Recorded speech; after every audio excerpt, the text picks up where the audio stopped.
इस वक्त की बड़ी खबर आपके सामने, जहां पर दिल्ली में 27 साल बाद बीजेपी की वापसी हुई है। रेखा गुप्ता ने सीएम पद की शपथ ली। 6 विधायकों ने भी यहां पर मंत्री पद की जो शपथ है वो ली है। तो पीएम सहित तमाम नेता समारोह में शामिल हुए हैं। लेकिन बड़ी बात आप बताते चलें, 27 साल के बाद भारतीय जनता पार्टी ने दिल्ली के अंदर वापसी की है। अब चुनौतियां भरपूर हैं, लेकिन इस पर खरा उतरने के लिए काम शुरू कर दिया गया है। और बताते चलें कि दिल्ली की नई मुख्यमंत्री रेखा गुप्ता ने आज रामलीला मैदान में सीएम पद की शपथ ले ली और उनके साथ यहां पर उनकी कैबिनेट में भी शपथ ली है। इस समारोह में पीएम मोदी समेत यहां कई राज्यों के मुख्यमंत्री पहुंचे हुए थे। और बताते चले कि 27 साल के लंबे इंतजार के बाद आज दिल्ली में एक बार फिर से भारतीय जनता पार्टी सत्ता में काबिज हो गई है। और पहली बार विधायक बनी रेखा गुप्ता ने दिल्ली के ऐतिहासिक रामलीला मैदान में ही सीएम पद की शपथ ली है। और उन्हें कल बीजेपी विधायक दल में आप देखिए जब बैठक हुई वहां नेता चुना गया और 6 विधायकों ने भी मंत्री पद की शपथ ली है। पीएम समेत यहां तमाम नेता समारोह में शामिल हुए और उन्हें कल बीजेपी विधायक दल का नेता भी चुना गया था।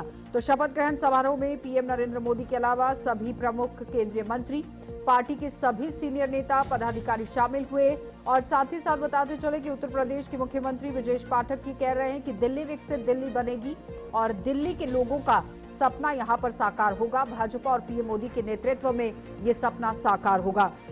और इसी के साथ मंत्री कपिल मिश्रा ने भी ये कह दिया कि आज नई शुरुआत का दिन है। प्रधानमंत्री नरेंद्र मोदी के विजन को पूरा यहां पर करेंगे।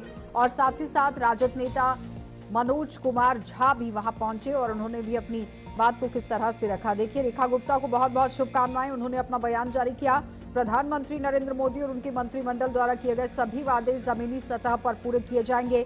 जो बेहतर चीजें थी वो जारी रहेंगी और उन्हें कोई यहां पर नहीं रोक सकता है। रुकावट ना हो उसके लिए काम किया जाएगा। उसके बाद आपको बताते चलें कि यहाँ हरियाणा के मुख्यमंत्री नायब सिंह सैनी अपनी बात को रख रहे हैं। वो कह रहे हैं कि मैं रेखा गुप्ता और उनके मंत्रिमंडल को बहुत बहुत शुभकामनाएं देता हूं और दिल्ली के अंदर प्रधानमंत्री नरेंद्र मोदी के नेतृत्व वाली विकसित भारत की शुरुआत यहां पर होगी। और विकसित भारत के लिए दिल्ली अंदर आप देखिए किस तरह से काम जो है वो चलेगा। तो नेतृत्व प्रधानमंत्री का रहेगा, लेकिन गति से आगे ये बढ़ाने की कोशिश की जाएगी। दिल्ली भी पीछे नहीं रहेगी। और उनके साथ ही एलजी वीके सक्सेना की तरफ से भी यहां पर बड़ी बात कही गई। एलजी वीके सक्सेना ने नई सरकार बनाने के लिए आमंत्रण भी दिया, लेकिन उसके बावजूद अब आप देखिए किस तरह से दिल्ली के अंदर काम चलेगा, क्योंकि मंत्रिमंडल का भी आप देखिए विस्तार हो गया है, मुख्यमंत्री की शपथ हो गई है। अब आगे का काम किस तरह से होगा, इसके लिए रोड मैप तैयार करने की कोशिश की जा रही है। रेखा गुप्ता ईश्वर की शपथ लेती हूं कि मैं विधि द्वारा स्थापित भारत के संविधान के प्रति सच्ची श्रद्धा और निष्ठा रखूंगी। मैं आशीष सुशीला मदन गोपाल सूद ईश्वर की शपथ लेता हूं कि मैं विधि द्वारा स्थापित भारत के संविधान के प्रति सच्ची श्रद्धा और निष्ठा रखूंगा। मैं भारत की प्रभुता और अखंडता को अक्षुण्ण रखूंगा। मैं कपिल मिश्रा ईश्वर की शपथ लेता हूं कि मैं विधि द्वारा स्थापित भारत के संविधान के प्रति सच्ची श्रद्धा और निष्ठा रखूंगा। मैं भारत की प्रभुता और अखंडता अक्षुण्ण रखूंगा। मैं परवेज साहिब सिंह ईश्वर की शपथ लेता हूं